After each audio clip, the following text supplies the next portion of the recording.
Welcome to Upfront with Frank Rothstein on skyscrescentradio.com, SKYES, crescentradio.com. And yes, it is another sunny day in Gotham City. It is actually very nice out today. I was walking around, seeing the semi sites of my neighborhood and walking around, seeing what other people are doing. I got a kick out of seeing the real estate office sitting between two closed down stores, seeing some of the people out there, and, talking to a few, basically about nothing, but talking to a few, which was actually somewhat healthy. How is everybody else this week? We have a busy week. We've had a busy week in the news all over the place. Trials are still going on that I thought would take 3 days, now going to wind up taking who knows how long. We're still in Minnesota in the court with Derek Chauvin's trial. I stopped watching that after a while. I tune in every now and again. I get the update. I see what's going on. But then again, as I said last week, the trial, for me, the whole case starts when they get this guy on the floor until the end. Everything else before that, I really don't care about. And there's a lot of other stuff going on. First thing I saw in the news today was, as I'm sure most of you have heard between yesterday and today, is Johnson and Johnson is having some problems with their vaccine. And in New York today, Governor Cuomo has put a hold on it. They're putting a hold on Johnson and Johnson.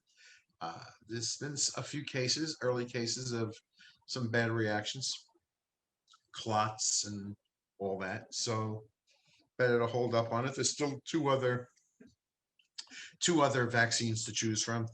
Each one will give you your own set of side effects. Blood clots can be really dangerous.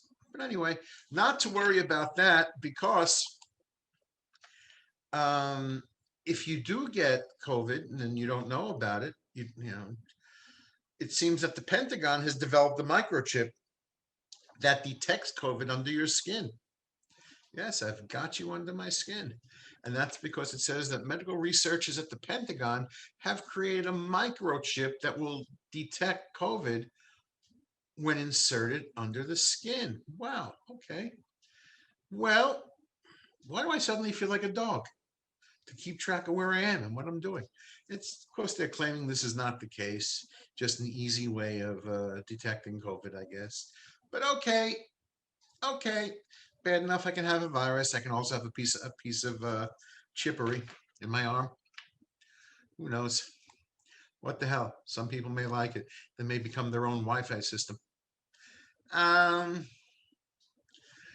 then again, do I really need a chip in my arm to talk about catching this condition? I mean, let's face it. We're hearing about all these new cases coming up. Michigan, New York is on the rise again. New Jersey was getting bad. They settled down a little bit. But you know what everybody has in one common denominator through all this, all around America, is the weather. It's gotten nicer. People have gone to spring break. They're out and about. The parks are crowded. People are sitting. You hear that? There's a fire truck coming. Somebody burned the toast. We'll just talk over it because live happens, people. That's just the way it is. And we do things live. Last thing I am in is in a studio somewhere in a dungeon where it's dirt quiet. Just dead quiet. Anyway, so, they're going the other way. Good. Anyway, so yeah, weather. You notice at least I'm in New York City. Did you notice how it was raining for last 2 days and you didn't see anybody on the streets? Very few people. I would love to isolate the case numbers for days when the weather does not permit you to leave, when you just cannot get out of your house, and see what happens then. Because that's what I'm noticing. The weather is nicer. And as the weather gets nicer, the people come out of their houses. So much so, we just had another school shooting. We've had other shootings along the last 3 weeks. The weather is getting nicer. Everything that you would picture happening before we all got locked down and people were getting sick is happening again because people are getting vaccinated and the weather got nicer. So there you go. I still recommend staying the hell away from each other if possible. I'm sitting here looking at the screen, and as not to be remiss, sitting with me as always, a woman of many backgrounds in her life, is of course Jade Zabrick. And today, Jade has put in a background where she's in her old studio, and I'm looking at the drums and the amps and the keyboards and the guitar, a couple of conga drums there. She just misses the studio. So we're going to figure out a way to put band members in there. So that's what we're going to do. We'll have some fun with that. There is a lot going on lately. Um, let's get rid of the politically correct quickly, okay? If you've been paying attention to the news, one of the co-founders of Black Lives Matter is being criticized by some for purchasing houses, purchasing the homes for as investments. Some are renting. One's, I think, being closed on now or recently bought, and so much so that Twitter has locked out, has closed the account of one of the people criticizing a journalist named Jason Whitlock, who, before anyone wonders, yes, he is black, and he's criticizing this, and I don't blame him. You have an organization that, however, whatever it was founded on, however it was structured, the co-founder of it is now buying homes. I believe she's up to 4 homes, 4 houses. I saw some pictures of them. Very nice, by the way. Yeah, this one is really nice. 1.4 million home with a house with a guest house. This is pretty cool. I wouldn't mind living here. Um, you know what you can do with 1.4 million or whatever she's spending, half a million on one house, 1.4 on the other. That would go to that would be good to help people who are actually, I guess, suffering by all that's been going on in America. Kids, families who are in need, as since every kid has been had to stay home from schools. Not every family can afford an expensive computer. Not every family has a tablet to work on. That would go really well. Now, I think that would go very well. I don't care. I mean, I understand that people who set up the organization, they should be compensated for what they're doing. They're doing a lot of work. This is a global movement. This is a lot of work. No one's. I would never think otherwise. This is a massive undertaking. But somehow, 4 homes and one. I think they're looking for one in the Bahamas or somewhere tropical. Anyway, so the guy who criticized her on Twitter, his name is Jason Whitlock, says Twitter blocked them over a tweet pointing out that the demographics of Topanga Canyon in Los Angeles, where she bought one of the houses, uh, what is this? I'm trying to get this right.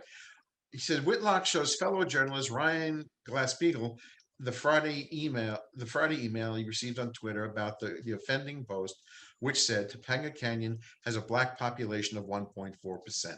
She's with her people. And he's just going on and on about it. And this was from a blog called dirt.com.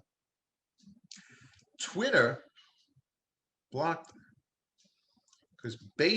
because he criticized the leader of Black Lives Matter. And whether you think, whether you agree with, actually, I haven't said anything, but whether you agree with this man's comments and a few other people out there, I've read a few other stories where she's being criticized with the amount of real estate she's scooping up. And I know some of them are renting. Criticized, I think everyone should be questioned. And this is not because it's Black Lives Matter. It's because you've seen this in many setups where the company, the owner is taking more money than they should, while the people who work for them are barely getting paid a decent check every week. And this is not a new thing. It just happens to be in the case of Black Lives Matter. So this is something to watch, see how this goes along. I found it to be interesting. Not new, not unique, just interesting because you wouldn't have expected to see it coming from here, but I'm not surprised either. Um, Black Lives Matter does have large funding, does have a good checkbook, and again, I am not surprised that the owner or the founder or the discoverer of the movement is making some good money, and which is all well and good, but the amount of the homes, the four homes, at least if I check on the internet, I mean, again, I'm on the internet. Um, her net worth, personal net worth, is the houses far exceed that. Let's put it that way. So anyway, that's the story I'm talking about for a few minutes while drinking coffee. Yes, my big water bottle is on the other side of me, and that's just one thing I was talking about. Um, there was another story here. Well, you also know about the officer who shot Dante Wright. Oh, I hit the wrong button. I'm sorry. One thing about pulling up links to news stories is there's always this video that automatically, most of the time, automatically plays, and I cannot find the setting to stop that. But okay, fortunately, you didn't have to hear the commercial. The officer who shot and killed Dante Wright and Brooklyn Center Police our chief both resigned. Um, good, good. Kim Potter resigned from her position Tuesday after shooting and killing Dante Wright, 20-year-old black man, at a traffic stop on Sunday. Officials in Brooklyn Center, Minnesota, announced. All right, we've seen that story in the news. I don't have to read any more into it. Her excuse was she confused her taser with her gun. I'd say you heard it. She confused her taser with her gun. We have all seen police walking down the block carrying all their stuff on this large and heavy belt they have to wear. And you've seen it, the big book for tickets. Somewhere their handcuffs are in the back, the extra bullet magazines are on the belt somewhere, the handcuffs are there. Sometimes even a poncho, or they're wearing a vest with stuff loaded into it. Some put like in the old West, they tie their holster to their leg, and the actual gun is lower on the leg. So they just put their hand down, it's there. But that just depends on the officer. Okay, that's fine. But at no time have I ever seen their handgun sitting on top of the tase pistol. It is impossible. And I was watching that video of her doing this. There were two other officers with her. I don't know. I don't know if this guy was reaching for a gun himself or not. I really didn't get that far into it. But if her excuse is that I was going to tase him, but I made a mistake, that's pretty weak. And that is really, truly weak. Aren't the tase guns yellow for the most part? Or some bright color? I mean, they're very different in shape and size, I'm sure in weight. There is no. If you're going to hold it, and I'm looking at it from the perspective of her body camera, which is in the center of her chest, holding her gun out and yelling, taser, taser, taser. You could see this. You don't need a camera. Your hand is being held out in front of you. You're pointing it at your victim. This is it. Now, you can't see me on the radio, but this is going to be on YouTube and wherever else Jade puts it. So you could see me holding my hand out, dead center, holding whatever it's supposed to be in my hand. Whether it's a gun, a tase gun, a water pistol, or a bottle of soda, it's in my hand, dead in front of me. There's no way I can mistake this. It's just, speaking of soda or fruit, there's no way I'm mistaking an apple for a banana. One's red, one's yellow. It's not happening. It's a gun. It's a pistol. It's black. The tase pistol, whatever color it is, whatever highlighting it is, it should have a different feel at the handle. It should look different. It's in her hand for a long time because every officer, before they tase you, has to yell so everyone else around knows this. Every one of their partners with them knows this. They're yelling, taser, taser, taser. It's a 3-time thing. You can see it in a million different videos. It's part of the training. There is no, and I'm sure she's looking at this gun. There's no way.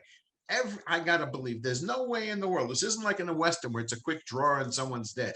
This is a cop trained to use the gun. It's in front. There's no way you're not seeing it. So whether she panicked and doesn't want to admit it, or she is that inept, this is what happened. And she quit. I'm not sure. And well, she quit, and of course, the state has ruled that she made a mistake. So no, there will not be any charges against her. They did that very fast. I'm not quite sure how there were no charges against her. I'm not. She was teaching. She was teaching. I think there was a rookie with her, or maybe taking cadets into the street. Either way, she had a student with her. There's no way this woman was, if qualified, to teach another officer and train them in the field. There's no way this woman cannot identify a gun and a tase pistol. I can't believe that. I just don't believe it. So, well, I'm not sure exactly what's going to happen. She won't be charged criminally. Well, maybe they'll just take her pension away. I'm sure the family will sue, and whatever works out with there. But don't say it's a mistake. No, this isn't a mistake. No, no, no, no, no. This is stupid. That alone is I can go on for the stupidity of that excuse. Um, what else is going on around here? Here's one. We all saw this in Virginia. Governor Ralph Northam is calling for a probe into the stop of a black army officer. You saw this video. The man he's wearing the combat clothing. He's driving his truck. He was being pulled over for some traffic stop, and this rapidly got out of hand. He pulled in. I don't think he pulled over on the highway or on the street immediately. He pulled into a lit area, whether it's a gas station or a grocery. He pulled into a lit area so he could be seen. And it's the usual. It's license, registration, insurance, all that, and it just starts going south from there. I'm not sure why the cop was pointing his gun in the first place. He's identified himself as an active United States lieutenant, and things got out of hand again. Next thing is pepper spray going on. I'm not quite sure why he's being sprayed. But what I did notice, and no one's really talking about it, is you've seen these videos many, many times.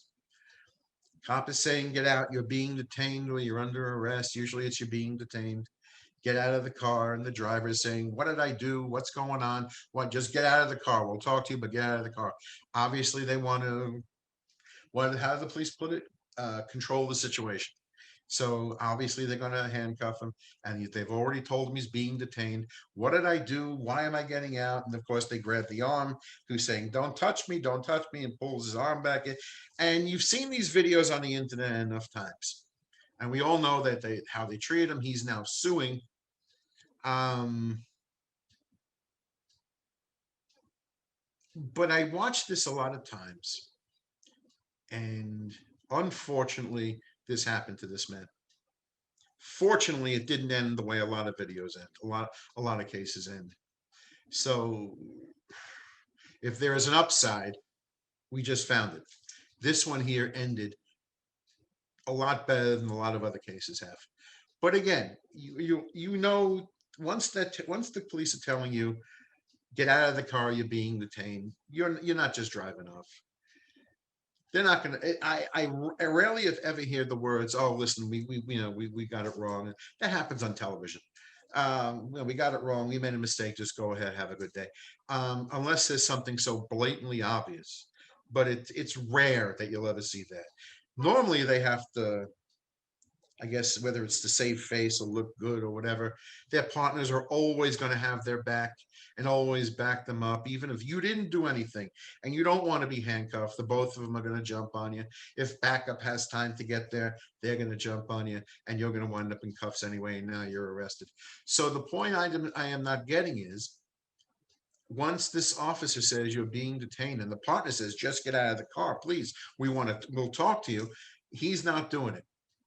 And this is how it escalated. Unfortunately, this is how it went. Fortunately, he is alive. He is suing. And that's the nature of the case. That's in the state of Virginia. Now I need a glass of water.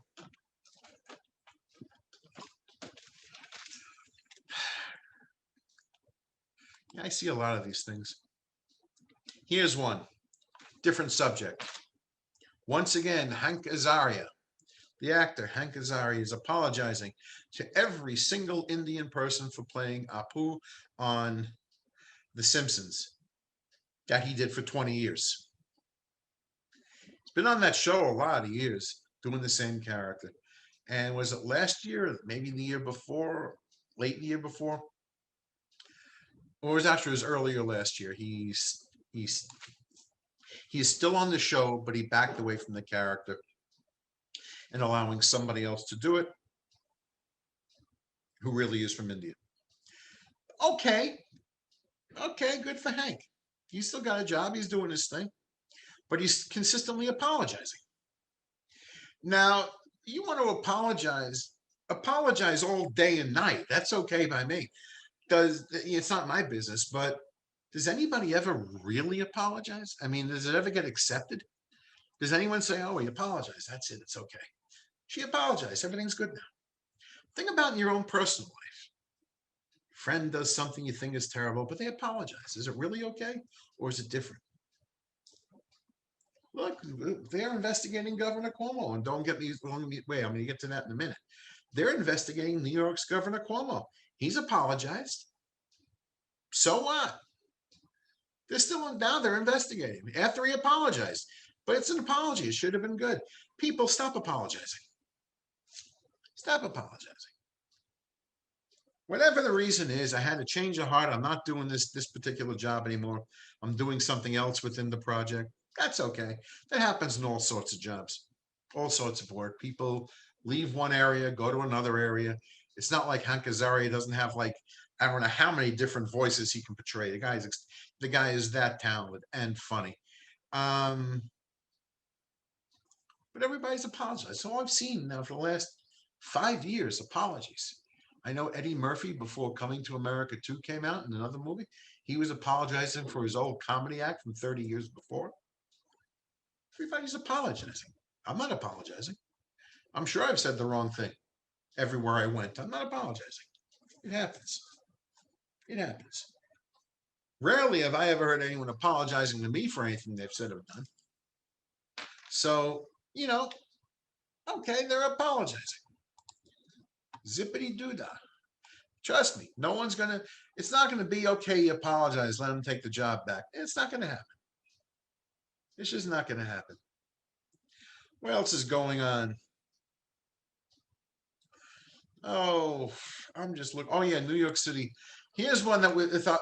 If anyone should apologize, it's New York's Mayor De Blasio. It says New York City vermin complaints surge as COVID-19 restrictions ease. Well, yeah. First thing that happened here was everything went into lockdown and things changed and places closed. Our mayor pulled away or reduced the number of sanitation pickups. That's nice. Then again, there was less garbage. I understand that. Of course, I understand that. But now there's more garbage, and now there's more vermin. Now, vermin, I didn't like that word. There are more rats in the street. That's what we got. Rats in the street at night. There's more garbage. So we need to increase the sanitation pickup. You ever look at a city street garbage can? It's overflowing. It's on the gutter. It's everywhere. Yeah, there you go. There were 2,906 complaints alone last month, a jump of 80% from the 1,611 calls during the same period the previous year. And that's according to data from City's non-emergency hotline. Well, okay, last month. Well, there was still plenty of sanitation pickups, still plenty of garbage that was being taken care of. But things changed. Now there was a lot of there was a lot of complaints even before that in March of 2019. For the same March, it was almost 2,400 calls about the subject. Now it sounds boring, but it really is important. There are rats all around the city where people are paying huge rents for the business and people have to eat out, you know, things like that. We need more sanitation. We need more extermination. We need a little of this and that. The city, the city can provide lots of jobs in doing it. In doing so, the mayor should have taken an active hand and stayed on top of the case. That's how I see it. Yes, here's my article again. Hank Azaria is still apologizing. I'm not apologizing. Tell me who I offended next. Email me upfrontfrank@gmail.com. Upfrontfrank@gmail.com. And tell me how I offended you so I can ignore it. Here's one. Oh, she will be apologizing. This is from Brazil. Not my usual places like Florida or Australia. Today we're in Brazil. Uh, where's her name? A surgeon. Karen Tresaglio Garcia, plastic surgeon in Brazil. She posted a TikTok video of herself dancing with pieces of human flesh, like from tummy tucks, body augmentation. You know, when you have someone really heavy, there's all that excess skin, and they lose the weight, and they chop off. It's depending on who it is, it could be pretty big. I mean, you can like extend a small towel, and this is what you got: a big piece of skin. And so, excuse me, between the dance with the skin, her regular dancing, and the jars of fat that they sucked out of this poor person, she was dancing for the world to see. Well, first, she's not that good of a dancer. Secondly, this is a big bag. Not as big as a kitchen garbage bag, but picture a bag like you would have in a garbage pail next to your desk. Excuse me, this is like a big bag. And she's dancing on TikTok with it. Now, we do not see the patient. At least I didn't see the patient anywhere. But everyone seems to think they have a right to take your picture wherever you are, including under anesthesia, and then put it on social media. And that way, I don't know why, but that's what people think they can do. And all I know is if I had to have surgery, I would be insisting that no one takes out a camera. At least that's what I would be insisting on. But then again, without going, in case she ever sees it, about a few years ago, an old friend through business died. And in his last days, he was at home. Like a lot of people, they moved the bed into the living room, hooked up whatever they had to hook up, his oxygen and all that. And he was pretty much comatose in his living room the last couple of days. And even when he first went into the hospital, before they brought him home when he was awake, but before they brought him home, he was in a coma for about a week with like 80, and I'm not kidding, I'm saying 80, but there really was a load of tubing going down his throat. And she's taking pictures of this poor guy. There you go, play that music.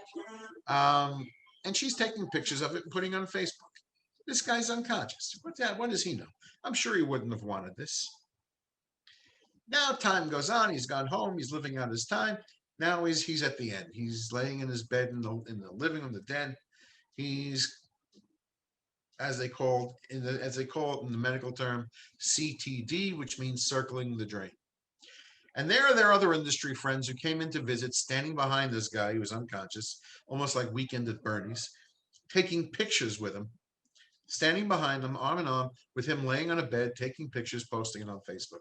I thought it was disgusting. Leave the man what little dignity he has left. He's dying.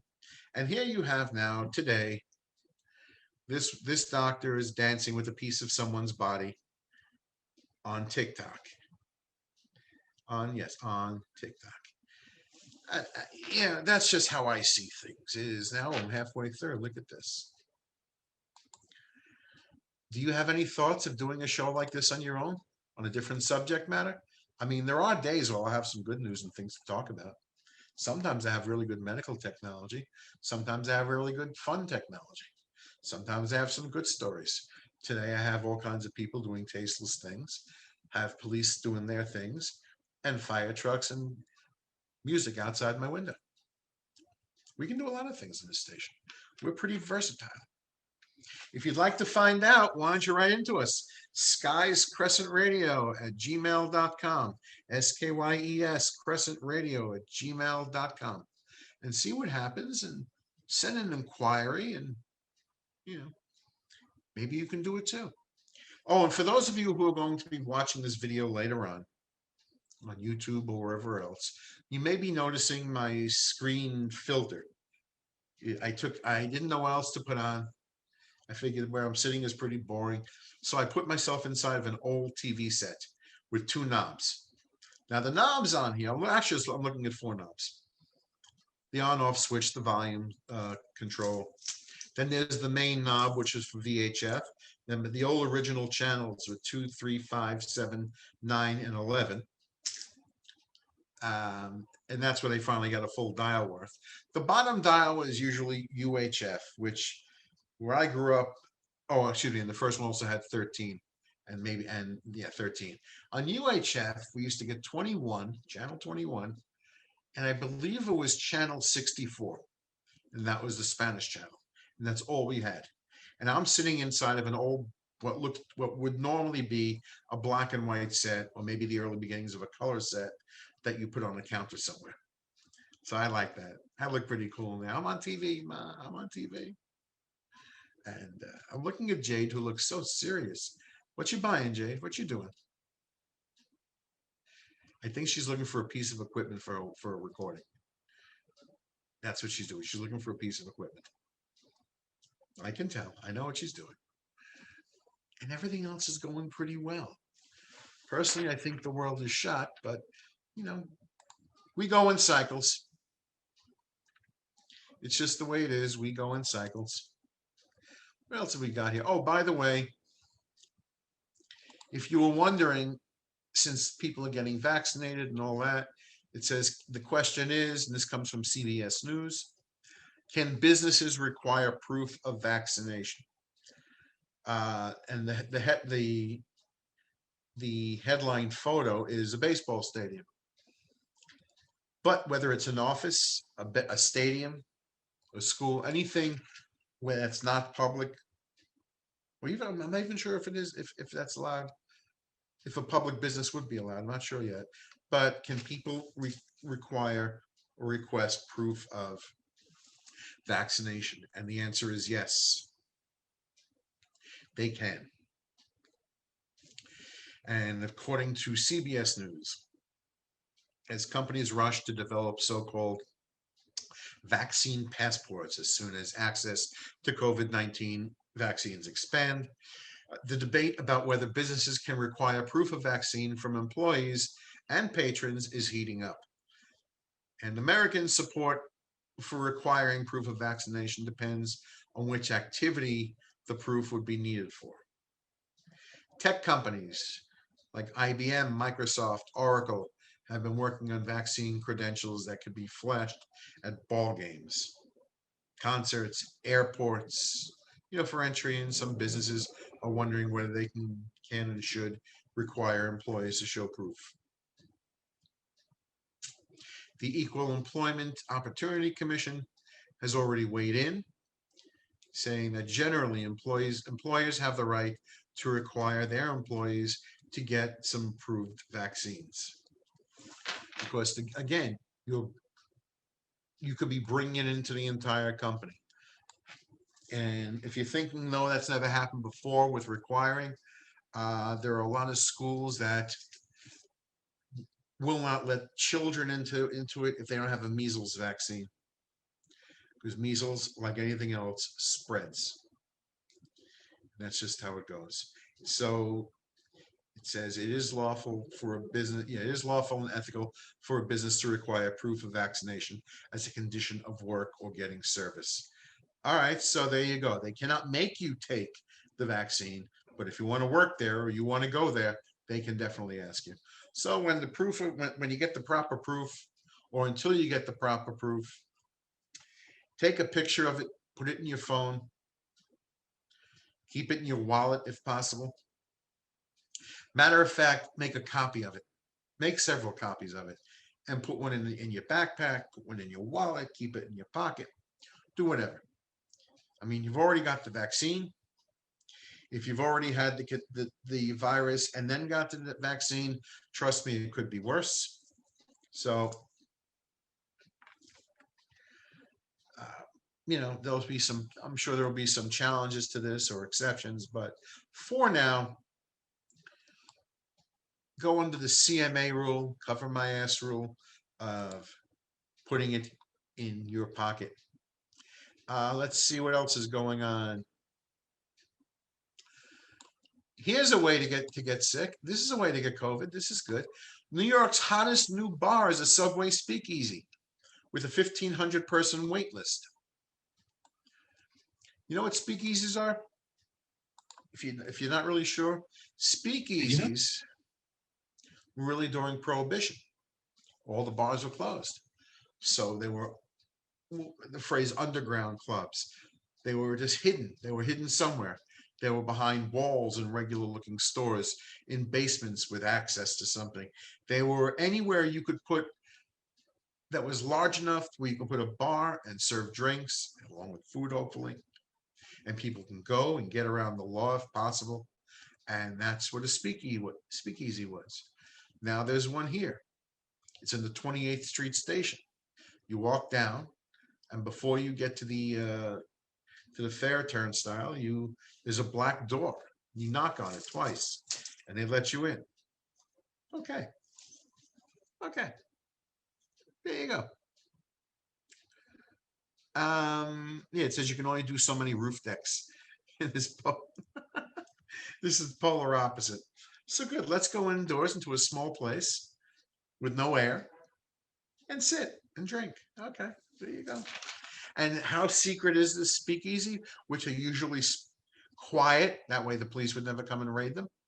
That's the story. That's the way they was set up. It's we now know it's at the 28th Street station on 7th Avenue. So there you go. Just knock on the black door twice and hope you can get in with on a wait list. Good luck to that. Which, since it's a subway station, I'm sure they will take your phone number and text you or whatever. Gotta love people. Very creative. Very, very creative. How are all of you being creative? That's what I want to know. How is everybody out here being creative? What are all of you doing?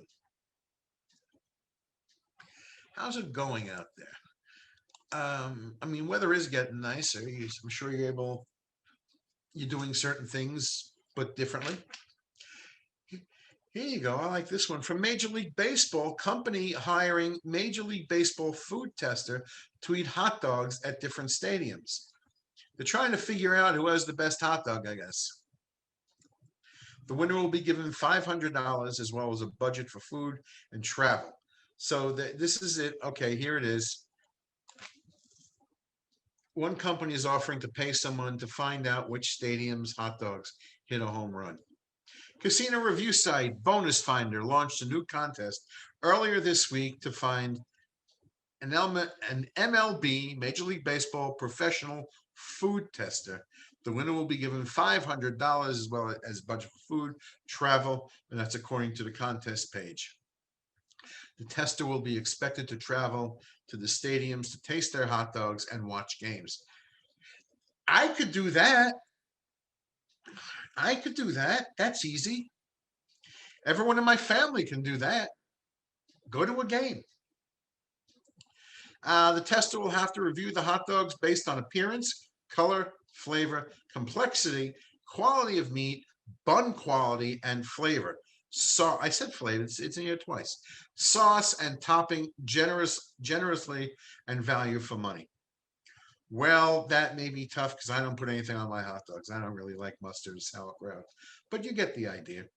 They will also have to review the games on entertainment and quality and stadium atmosphere and excitement. Review the games. Understanding baseball as I do and what's entertaining in sports as I see it, they will not be looking for a pitcher's duel. You know what a pitcher's duel is? That's when the two pitchers are doing so well, nobody's getting a hit, and the game is usually won 1-0. This sounds like a home run fest. So that's what you're looking for, a home run fest, a lot of hits, a lot of runs, a lot of base running, base stealing, maybe a good brawl if possible. Somebody gets hit by a pitch, and there's a big brawl, and everybody comes running in from the bullpen, which is too far away to see any action in the fight. All right, so there's the job. If you want to go to every stadium to have a game, apply for this job. You'll be eating hot dogs, poisoning yourself, eating only hot dogs. Of course, there are days and night games. If you go to Chicago, there's the White Sox and the Cubs. You could easily be doing two games, or if there's double headers, more. Yeah. Good luck. I like it, but good luck. Oh my. Oh my. That's actually sounds like a pretty fun thing to do. Oh well, what can you do? Oh, by the way, if you're in New York City, where I'm reading from Staten Island Live, this website, our summer here is being predicted as stormy and hot. And what that means, 98 and humid. Um, hmm. Well, here's one. This is this struck me odd, and I've often said I'm not really a religious man. I'm not really someone who prays. I don't stand there in front of churches or synagogues worshiping. Never looking for a sign. Miracles. That's I guess depends on how you see them. But by now, most people are familiar with Rio de Janeiro's the towering Christ the Redeemer. That big giant statue, arms are out. It's Jesus Christ. Uh, but there's a new one going out in southern Brazil, an even taller version of Jesus Christ. That's great. Build another one. That's great. What struck me odd, and this is called Christ the Protector, is 15 feet taller than its coastal counterpart. That's what it says. Um, the cost of it has gone from 320,000. Excuse me, it's being predicted to come in at 320,000, and it's being raised through donations. All right. What's throwing me off about this picture is it's a good thing I'm not really a big believer in miracles and Jesus. He is risen and all this other stuff. Because I'm looking at a picture of a tower with girders and scaffolding, and so far they got the head and whatever's on top of the head. Well, that's got to be like a light so jets don't hit, like flashing lights so like planes see it. The arms are extended, but that's all I got is arm, sleeve, and a head with a light on it. Everything else is under construction: girders, rods, pillars, um, scaffolding, and this sort of takes away for me. It just takes away from it. I don't know about the rest of you. I mean, I'm not naive. I know how statues get built. I understand that. But somehow, I would have liked it if they said nothing and one morning it was just there. But at least they don't put the picture out. Just don't put out the picture. That's all. That's how I saw it. Maybe I'm wrong, but I don't get it. And they had to make it 50. Want to make it 15 feet higher? I'm sure it just worked out that way. That's not a big thing. But yes, it's going to be that look of Jesus standing there with his arms wide open, spread wide, welcoming all. Everyone gather. Let them all know they'll be safe and they have a place to feel it. I think that's fantastic. But somehow, I would have liked it if they kept the body under wraps until there was a body to see, like a surprise. Because now it looks like a construction site. What can I say? I'm picky that way. Don't get me wrong. I'm also not a big believer that in a lot of things that you see in Hebrew history, in Judaism history. I mean, I'd like to believe that Moses parted the sea. I don't. I think he pretty much knew where the shallow part of the sea was, waited for low tide, as low as possible, and they crossed when they crossed. Otherwise, I got to believe that a man stood on a hill, on a rock, on a cliff, I should say, overlooking the water, opened his arms like you see in the movie, and that was it. The clouds came in, split the sea until you saw the Egyptians coming across, and everybody got onto the land, and he closed his hands, and the waters caved in. It's a nice thought that you could do that, that God would empower you to do that. I just don't. Somehow, I just don't. But I do respect the beliefs and the traditions and all that stuff. I really do. Just as I respect a lot of people's beliefs and religions and their practices, I think it's great. But some of it, somehow, it's like if I don't see it, I don't know it. So that's okay. That works that way. I don't want to see what really goes on in every restaurant kitchen. I don't want to see what really goes on in a lot of places. And I certainly don't want to see how they're building the statue. I would rather them keep a giant cloth over it and just build from inside. And then one day they pull the cloth and there is Jesus standing there on top of the hill, welcoming everybody to their destination. I think that's pretty cool. Works for me. It is 3:48. Well, this hour's going pretty well. I don't know what. Well, Jade's drinking some. I'm drinking water, kiddo.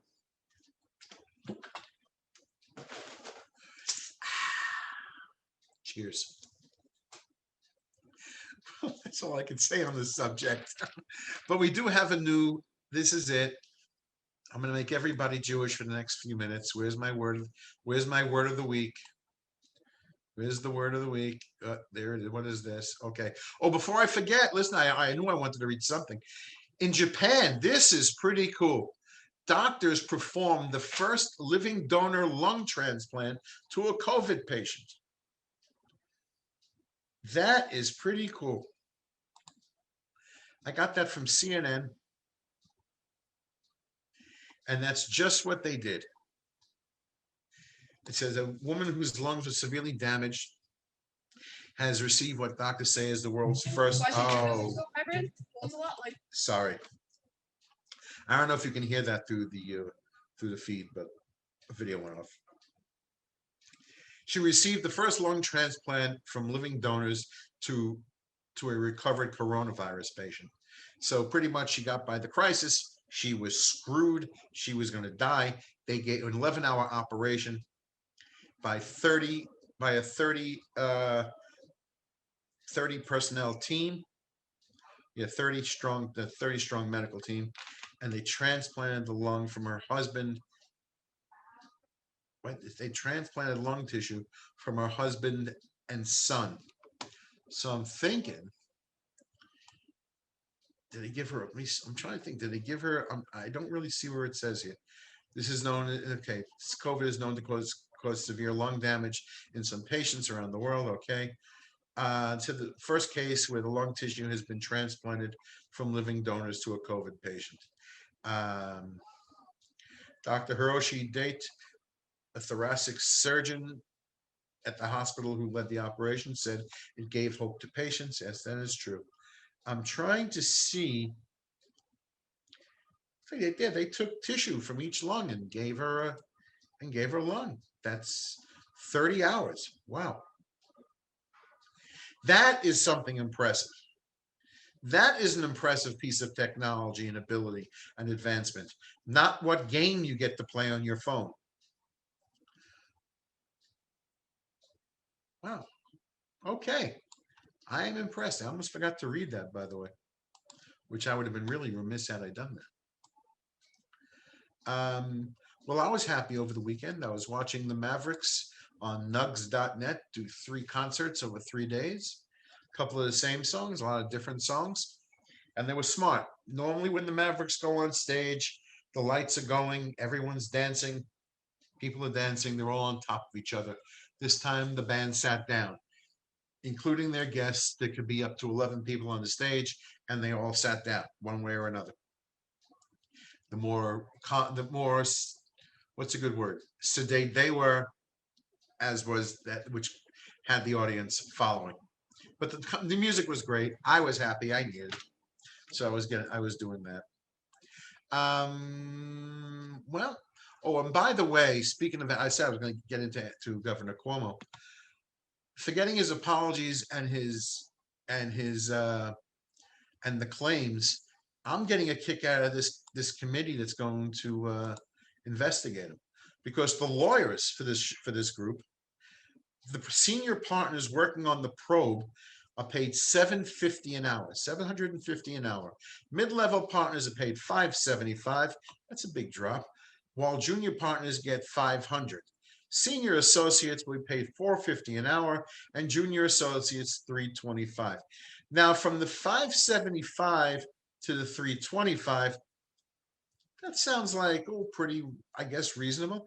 But the senior partners get $750, lowering it to $575 for mid-level partners. That's a pretty big drop. That really is. Holy moly! I wonder how many hours they are going to minimally require to get this case done.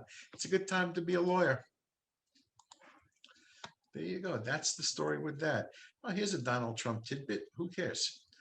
Coney Island is open. So yes, the world is going back to itself. Coney Island is open. Where is my word of the week?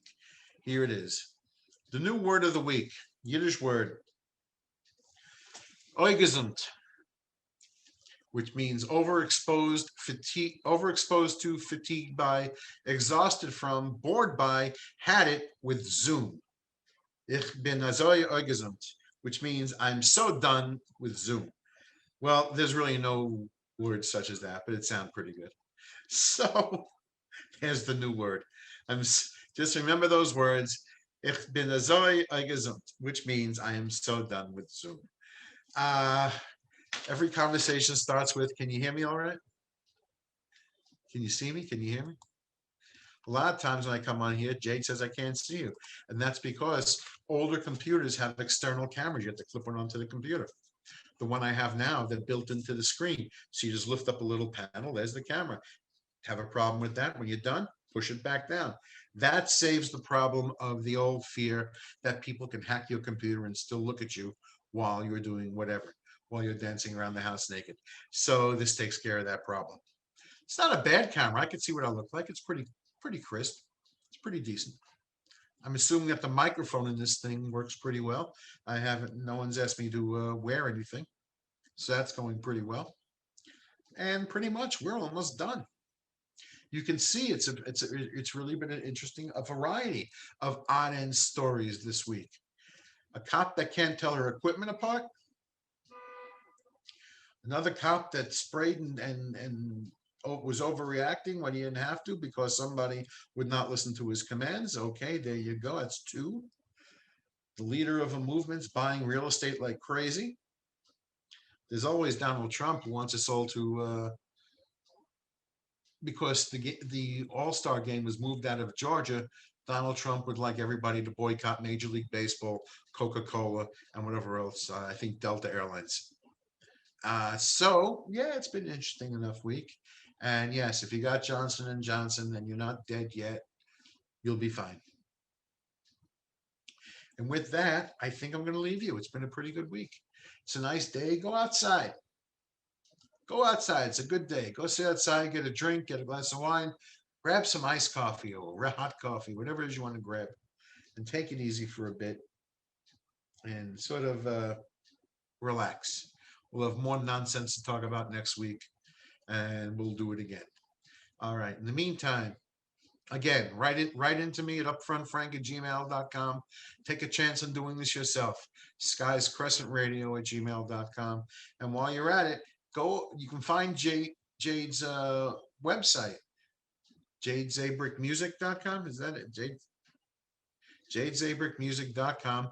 See what she's playing, what notes she's hitting this week, and find out everything that's going on, even the other hosts on this station. Yes, I do share my airwaves. Okay, I'll see everybody next week. Have a good night. I'll talk to you soon. Bye.